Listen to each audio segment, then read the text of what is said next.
Mr. Chairman, the reason we're here, despite a video with two people being shown on it, is not that. The reason we're here is because we didn't have a single hearing on border security while the ranking member was the chairman in 2021 and 2022. Not a single hearing.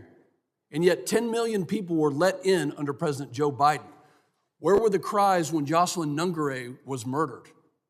Where were the video cameras when Laken Riley was brutally murdered? We don't have those. They didn't get that. That's why we're here.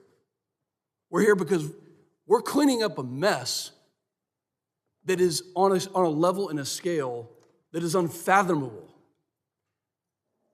President Trump has had to clean up a mess that is on a scale that was unthinkable. 100,000 people died as a result of fentanyl. Where were my Democrat colleagues down in McAllen, Texas, when I went down there and saw a 2-year-old that was left in the brush?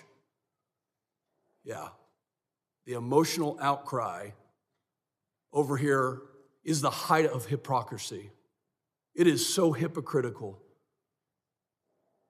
Not a single person down there at a hearing that we held on border security, not a single Democrat had the decency to stand up for Laken Riley's parents at the State of the Union last year. Not a single person had the decency on the Democrat side of the aisle to stand up for Jocelyn Nungaray's parents, who were in our chamber. Give me a break.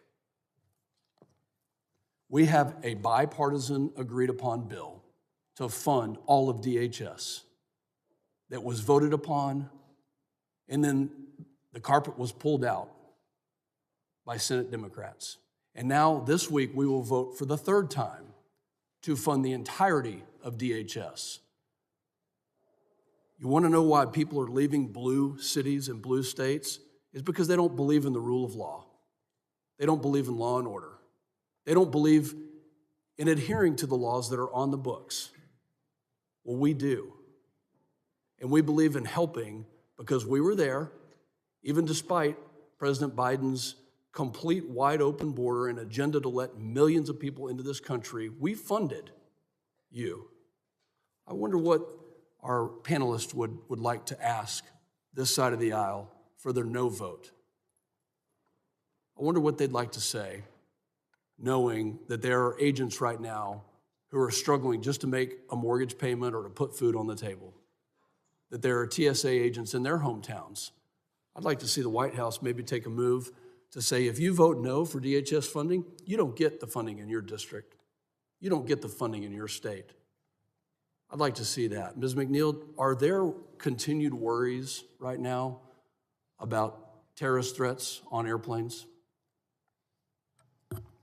Congressman, as we know, the aviation sector has always been a target of interest for terrorists. That has been, since the days of 9/11 and continues to be so. And so our vigilance is really critical, and especially during this heightened threat environment. Every day we look at our risk posture and we amend our operations to make sure that we are putting the strongest security barriers up as possible. And we continue to do that despite not being funded for the third time this year. And our officers continue to show up and continue to do what they need to do every day to ensure the safety of the American travelers.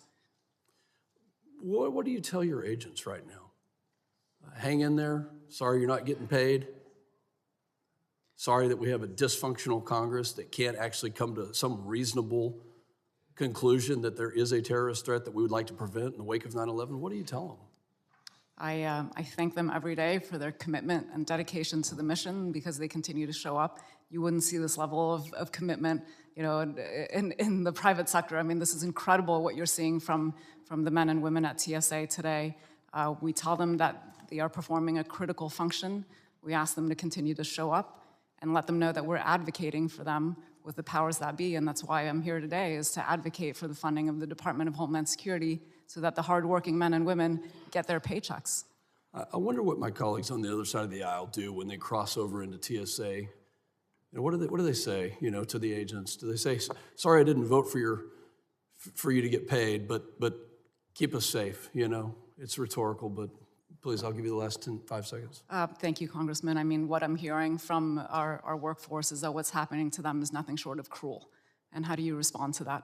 You know, it's just a really tough situation. There's no response, especially when we're leaving at risk a terrorist threat that is loud and clear that there are people out there that want to destroy this country, and now they're going to use this division with folks who don't have the courage to stand up and do the right thing, and I yield back.